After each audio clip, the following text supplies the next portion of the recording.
अस्सलाम वालेकुम dear viewers, आप देख रहे हैं सिंधी टीचर। मैं आपको बुनियादी सिंधी, बेसिक सिंधी, स्टार्टिंग सिंधी, सिंधी कायदे अलिफ बे से पढ़ाने की कोशिश कर रही हूँ। उसके साथ साथ जो चैप्टर पढ़ेंगे उसका मुकम्मल उर्दू तर्जुमा करेंगे और इसमें जो भी एक्सरसाइजेस होंगे, question answer, fill in the blanks, अल्फाज मायने, वो सब करते जाएंगे। इसी तरह हमने क्लास 3 से स्टार्ट किया था, तरतीब से क्लास 3 कंप्लीट हो गया था, फिर क्लास 4, फिर क्लास 5, जिनके सारे वीडियोस तरतीब से मेरे अकाउंट में मौजूद हैं चैनल पे, और जिनके अलग से प्लेलिस्ट भी बनी हुई है क्लास 3, क्लास 4 और क्लास 5 के। आप अपनी क्लास के मुताबिक जाके पढ़ सकते हैं। क्लास 3 फिर से रिपीट हो रहा है, जिसका बेसिक और बुनियादी मकसद सिर्फ़ और सिर्फ यही है कि ये जो है इसमें एक मश्क है चैप्टर के नीचे, वो मैंने नहीं कराई थी। इसमें कुछ कराने को नहीं है, इसमें लिखा है, इंस्ट्रक्शन दी हुई है, पढ़ो आई लिखो, मतलब इनको रीड करना है और रीराइट करना है और कुछ भी नहीं करना। लेकिन कुछ व्यूवर्स के कमेंट्स आ रहे हैं कि मैं उनको इनके मायने भी बता दूं, तो इसलिए क्लास 3 फिर से रिपीट हो रही है। क्लास 3 में रिपीटिंग में हम पढ़ चुके हैं पिछली वीडियो में चैप्टर 13। आज हम पढ़ेंगे चैप्टर 14, जिसे सिंधी में सबक छोड़हून पढ़ते हैं। शुरू करते हैं, बिस्मिल्लाहिर्रहमानिर्रहीम। आज हमारे पास चैप्टर का टाइटल है डह। ये डाल नहीं है, ये दाल नहीं है, ये है डह। डाल, छोटी तोय वाला डाल, प्लस है डह। ठीक है, तो इसे सिंधी में इस तरह से लिखते हैं। हमें जहाँ भी डाल के बाद दो चश्मे है की ज़रूरत पड़ेगी, जैसे कि हम डोल लिखते हैं, डाल है वाह हो लाम साकिन ढोल, तो इसके लिए हम इस तरह लिखते हैं उर्दू में। जबकि हमें सिंधी में चाहिए होगा तो हम डायरेक्ट से ये डह लिख के वाव और लाम डाल देंगे। ठीक है, आप ये पढ़ के भी ये पढ़ सकते हैं, डाल है अलिफ ढा। हम सिंधी में जब ये वाला छोटी तोय वाला डाल लिखते हैं तो इस डाल के नीचे एक नुक्ता होता है, तो फिर हम जब डाल है को मिला के डाह लिखते हैं तो इसमें एक और नुक्ते का इजाफा हो जाता है कि डाल के साथ है भी मौजूद है। ठीक है,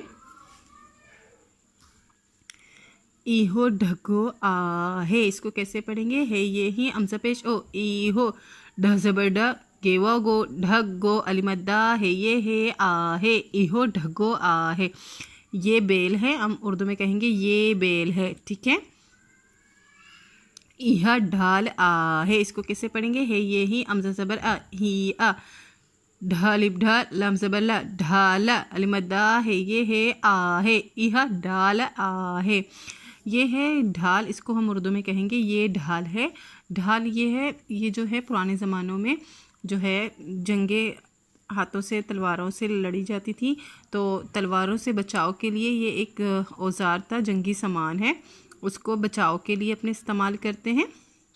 इसको उर्दू में भी ढाल ही कहते हैं। ठीक है, इहो वाढो आहे, इसको कैसे पढ़ेंगे? है ये ही अमसपेश ओ, इहो वालिपुआ ढवा डो, वाढो अलिमद्दा है, ये है आहे, इहो वाढो आहे, ये बड़ाई है। हम उर्दू में वाडो को बड़ाई कहते हैं। जो फर्नीचर का सामान बनाता है, फर्नीचर बनाता है, मेज़, कुर्सियाँ, उस शख्स को उर्दू में बड़ाई कहते हैं और सिंधी में उसको वाडो कहते हैं। और इसको एक और लफ्ज़ भी कहते हैं दकण, वो भी सिंधी में इसी को कहते हैं। ठीक है, इहा दंड आहे, इसको कैसे पढ़ेंगे? है ये ही अमसा जबर आ, इहा ढ जबर ढ, नून ढ जबर ढ, नढ, अलिमद्दा है, ये है आहे, इहा ढंड आहे। आप इसको इस तरह से भी स्पेल कर सकते हैं, ढ नून जबर ढ, ढ जबर ढ, ढंडा, अलिमद्दा है, ये है आहे, इहा ढंड आहे। ढंड कहते हैं ये जो तालाब होता है, तालाब होता है, दरिया को नहीं कहते, तालाब को कहते हैं या फिर झील को कहते हैं। ठीक है, अब है इसमें मश्क एक्सरसाइज, पढ़ो आई लिखो। इनको पढ़ने हैं और लिखने हैं, रीराइट करने हैं। इसे पढ़ेंगे, ढावा ढो, रेपेश रो, ढोर। डोर कहते हैं, एक वहशी जानवर होता है, उसको कहते हैं डोर। ठीक है, ढ जबर ड, रेवा रो, ढरो। ढरो कहते हैं ढीले को, कोई चीज़ हम बांधते हैं वो ढीला पड़ जाता है या नरम पड़ जाता है, उसको हम कहते हैं सिंधी में ढरो। ठीक है, ढ ये डे, रेपेश रो, ढेरो, ढेर कहते हैं किसी भी चीज़ के अंबार को, मजमुए को, बहुत सारी चीज़ें एक जगह इकट्ठी एक जैसी हो जाती है तो हम कहते हैं इन चीज़ों की अंबार लगी हुई है। जैसे कि अगर हमारे पास बहुत ज़्यादा गंदम रखा हो एक जगह पे तो हम कहते हैं गंदम की अंबार लगी हुई है, तो उसको सिंधी में ढेरो कहते हैं। ठीक है। ज ज़बर ज़, मीम ये मी, नून साकिन ज़मीन, जीम चोटिए जी, ज़मीन जी, ढ ज़बर ड, लम ज़बर ल, ढल, ज़मीन जी ढल। ज़मीन जी ढल कहते हैं ज़रई टैक्स को, जो हुकूमत हम किसानों से या जो ज़मींदार होते हैं उनसे वसूल करता है, उसको कहते हैं ज़रई टैक्स, और इसको ज़मीन का टैक्स भी कहते हैं, इसलिए इसको ज़मीन जी ढल कहते हैं। ठीक है। कीर जो डुख, इसको कैसे पढ़ेंगे? काफ ये रे खीर, जिमुआ जो, कीर जो, ढ पेश डो, का पेश को डुक, कीर जो डुक, इसका मतलब है दूध का घूंट। कीर कहते हैं दूध को, डुक कहते हैं घूंट को, जो का मतलब है काफ अलिफ का। ठीक है। हिक्को ढक, इसको कैसे पढ़ेंगे? हाजिर है का पेश को हिक्को, ढ ज़बर ढ, का पेश को ढक, इहो ढक।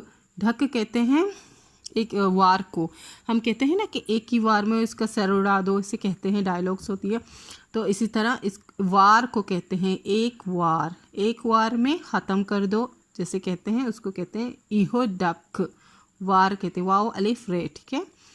इहा रेड, हिक्का रेड, इसको कैसे पढ़ेंगे? हाजिर है काफ ज़बर का, हिक्का रज़र रे, ढ ज़बर ड, रेड, हिक्का रेड। रेड कहते हैं बेड़ को, बेड़ जो बकरियां होती हैं, बकरी को नहीं कहते, बेड़ को कहते हैं। ठीक है। जिसे उर्दू में बेड़ कहते हैं, इसका मतलब है एक बेड़।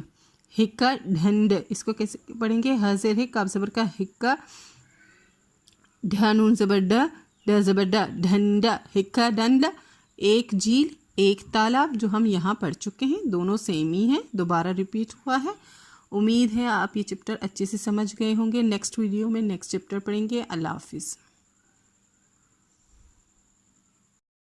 सॉरी, मैं आपको ये कराना भूल गई थी, अल्फाज मैंने बता तो दिए थे लेकिन ये लिखे हुए मैं बताना भूल गई थी।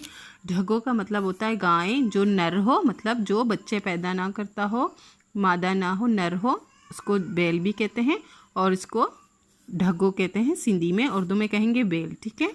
ढाल का मतलब होता है, ढाल ही होता है उसका मतलब, लड़ाई में अपना दिफा करने के लिए या बचाव के लिए इस्तेमाल करने वाला जंगी सामान। ठीक है। वाडो, वाडो का मतलब है बढ़ई, लकड़ी का सामान बनाने वाला, फर्नीचर बनाने वाला, उसको उर्दू में बढ़ई कहते हैं। ढंड का मतलब होता है झील या तालाब भी कह सकते हैं, दोनों ही मायने ठीक है। उसके बाद ईहो या ईहा का मतलब है ये, आहे का मतलब है बढ़िए है। डोर का मतलब होता है वहशी जानवर।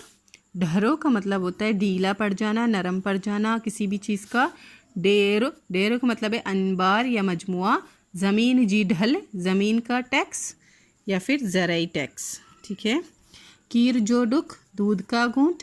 हिक्को धक, एक वार। ठीक है। हिक्का रेड, एक बेड़। हिक्का ढंड, एक तालाब या एक झील। उम्मीद है आप अच्छे से समझ गए होंगे। अगर मेरी वीडियो से आपको हेल्प मिलती हो तो please like, share and subscribe कीजिएगा। अल्लाह हाफिज़।